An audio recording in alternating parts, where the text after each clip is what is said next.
friend or foe? One of the oldest questions on the minds of men throughout history. The ability to find answers to this basic question effectively has led to the rise and fall of nations. In today's world, our national security relies on advanced technologies designed to capture and move sensitive information at the speed of light. Collecting intelligence from high above the Earth's surface facilitates the streaming of data from point to point and provides rapid response capabilities that were once considered impossible. A new age has arrived, but there was a time when soldiers had to rely on their gut instincts with boots on the ground. It was during the Cold War that we did it old school. We were the United States Military Liaison Mission.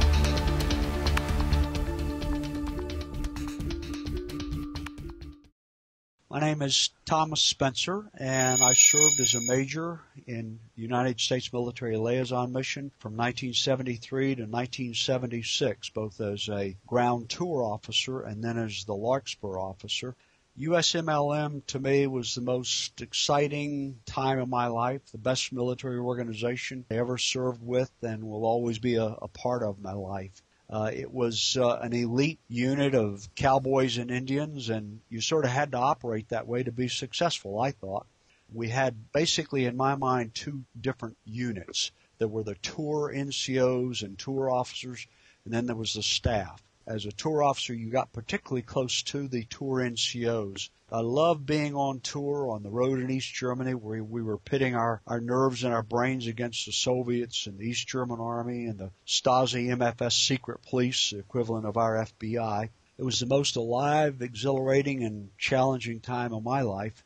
I served with some of the most interesting characters in my life who inspired me and saved my butt a time or two and who today are still banded together by our common experiences.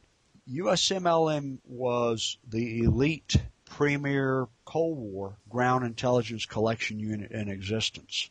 When I think of USMLM, immediately I think of the relationships between the tour NCOs and the tour officers. Your driver, your tour NCO could make or break you. Without his full cooperation and an adventuresome spirit and exceptional driving skills, a tour officer could achieve almost nothing. My name is Peter Stern. I was a private when I started at the mission, but I was promoted to corporal before I left. I was there from January 1953 to the end of August 1954. I was a German interpreter. At the time, I was told by a Captain Serafin at some intelligence place outside of Frankfurt. He said that if I accepted a position with the mission, that if something happened to me, the United States would not come and rescue me. In fact, as they would deny they even knew that I was where I shouldn't be. It wasn't until just halfway through my time at the mission that the patches were made that said United States Military Liaison Mission Potsdam. It was a surprise to me because, again, Captain Serafin had told me that I shouldn't even tell my parents where I was. My mother, who was lecturing for the State Department at the time in Germany, when she came to Berlin, I pretended to be stationed at Andrew Barracks, and I was given time off to be with my mother. She thought the Army was wonderful because they gave her son days off to be with his mother. And what she didn't know was that they wanted me to do that because I was in the East Zone, and they didn't want her to know that. So it was secret at the time, and there are a couple of experiences that are very, very strong in my memory. One was the uprising in East Germany. I think it took place June 14, 1953. On June 13, four of us, I was the driver, and Sergeant Cafaro, who was the sergeant in charge out at the mission in Potsdam, and Captain Andrews, who was a Russian interpreter, and Commander Gray, who did not speak any languages but English. He was Navy. And the four of us went to Stralsund and Rostock in order so that Commander Gray could check out what ships were there. Were the Russians sending in any better ships for the East Germans to train on? And, we took a pass at the waterfront of Rostock, and he wrote down all the numbers of the ships that were there and the types of ships, etc. And then we overnighted in Stralsund. And on the morning of the 14th, when we came down from the hotel, there were like 100 people outside the hotel. and all of them were shouting something, and it was such a tumult that I couldn't get what they were trying to tell me. And there were Russian soldiers there, and the Russian soldiers told us to get our cars and go to the Kommandantura, which we did, having no choice. And the commandant of that area had a map, and he told Captain Andrews, who was the Russian speaker, as was Sergeant Cafaro, that they were to take this particular road back to Potsdam and no other road, period.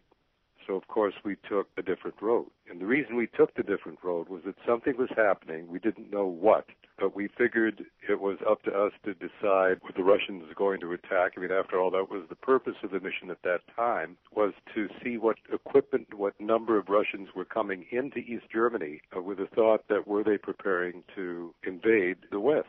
We deviated and took a different route than the Russians had told us to take. So we got as far as Brandenburg, actually, and all the way down there was equipment out and tanks and guns and troops, and it surprised us to see that amount of movement. And when we got to Brandenburg, we were stopped. There was a roadblock, and a Russian lieutenant came up to the car, and Captain Andrews was sitting behind me, the driver, and rolled down the window, and the Russian, instead of speaking, opened the door. The door was not locked, and said, "You will follow me to the Kommandantura." And Captain Andrews, drew out his diplomatic pass and said, "We have this diplomatic pass, and you can't make us do anything." And he said, "You will do as I say." And he told a Russian soldier to shove Captain Andrews over on the seat and to get behind me, the driver. And this soldier put a pepéché on the back of my neck and cocked it. And then the lieutenant repeated to Captain Andrews, "You will proceed to follow me to the Kommandantura." So, needless to say, I think we had a clutch at that time in the Chevrolet, and I let out the clutch very slowly, and I was kind of scared because I'd never had anybody hold a loaded gun to the back of my neck before.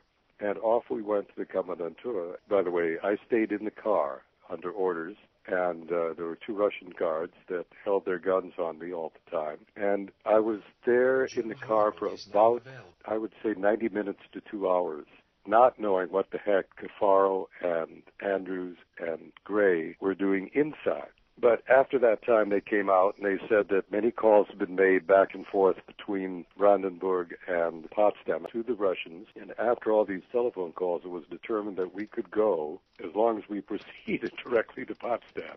Well, at that point, we really did. We drove to Potsdam.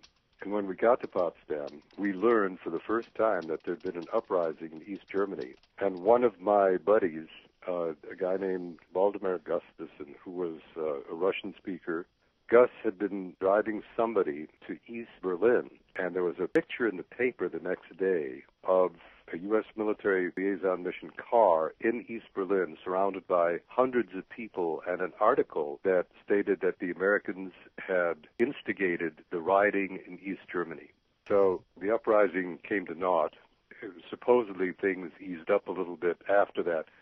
Living in Potsdam, one of the things that we did, I don't know if everybody did this, we would go out on daily driving missions to certain areas of East Germany, and we always took picnic lunches, and we would stop at the side of a road, and if a German came up either bicycling or a farmer or whatnot, I was asked to talk to them to find out, had they seen anything new or different, or what was going on. And I very quickly discovered that living under communism was living in fear, and that if you were a communist and high in the party, that you got certain perks.